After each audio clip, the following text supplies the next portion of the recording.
From The National, this is Trending Middle East. I'm Yasmin Al-Taji. It's Monday, March 10th. Here are today's headlines.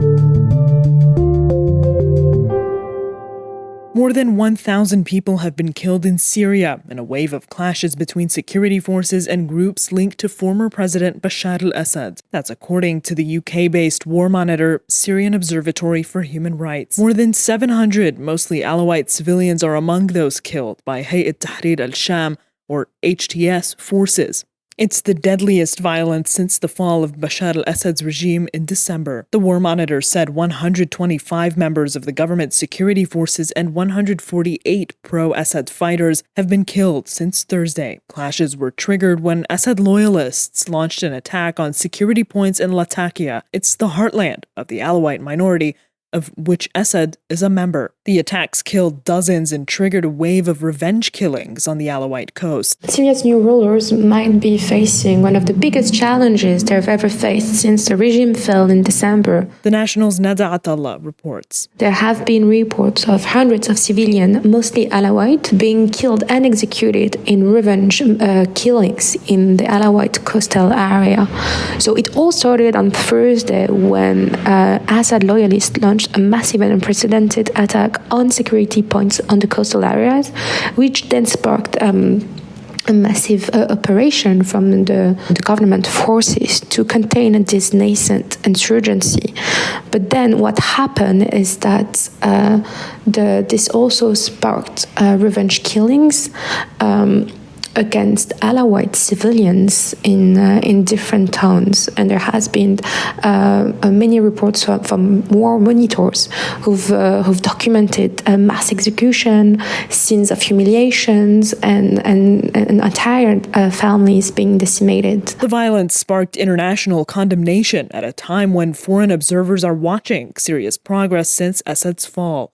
This was one of the most feared scenarios from the Alawite community since the regime fell. I've talked to Alawite in Syria, and they're telling me that they've always been afraid that just because of their sectarian affiliation, they will be the target of the new rulers, even though there have never been supporters of Bashar al-Assad. People I've talked to, Alawites, told me they're extremely scared. They're telling me they're hiding that they're Alawites, and some of them who have families on the coastal area are telling me they're not even able to reach out to them because telecommunication network is not working, so they don't even know if their family is alive. In a statement, the EU said it, quote, strongly condemns the recent attacks, unquote, and called on, quote, all external actors to fully respect the sovereignty, unity, and territorial integrity of Syria, unquote. The clashes came shortly before a high-level security meeting in Jordan yesterday with Syria, as well as Iraq, Turkey, and Lebanon, to discuss security cooperation.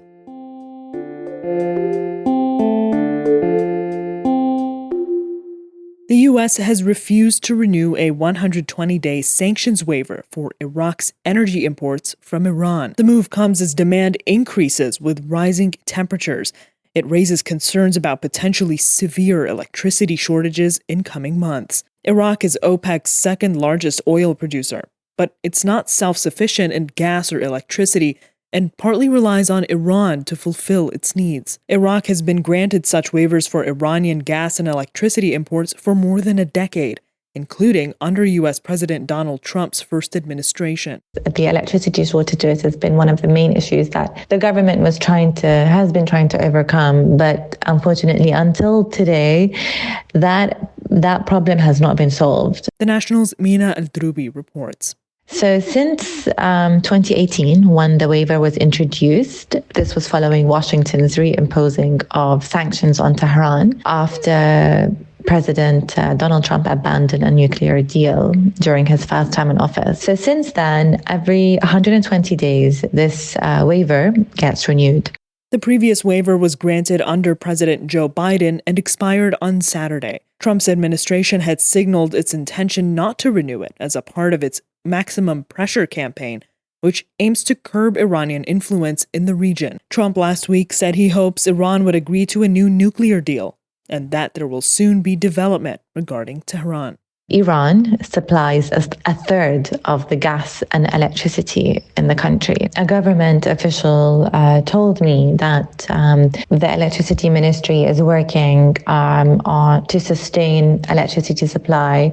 So the question remains is whether Baghdad can diversify its energy sources to reduce its dependence on Iran and to ease the country's chronic power outages, especially during the summer. And we've seen huge protests of civilians out on the streets, especially in the south, during the hot weather. They don't have electricity, there's no AC, and people are frustrated by the government's lack of action. Ukrainian President Volodymyr Zelenskyy is expected to travel to Saudi Arabia today. In a statement on the Telegram messaging app last week, Zelensky said he would meet with Crown Prince Mohammed bin Salman before Ukrainian and US officials hold talks there later in the week. The trip comes after a fiery exchange with US President Donald Trump and Vice President J.D. Vance prompted the Ukrainian president to end his official visit to the US early. Trump's special envoy Steve Witkoff said he was in discussions with Ukraine for a peace agreement framework to end the 3-year war with Russia, and that a meeting with Ukrainian officials was planned in Saudi Arabia. That's all for this morning's headlines. You can get these stories and follow live updates at our site. It's Mina, The National.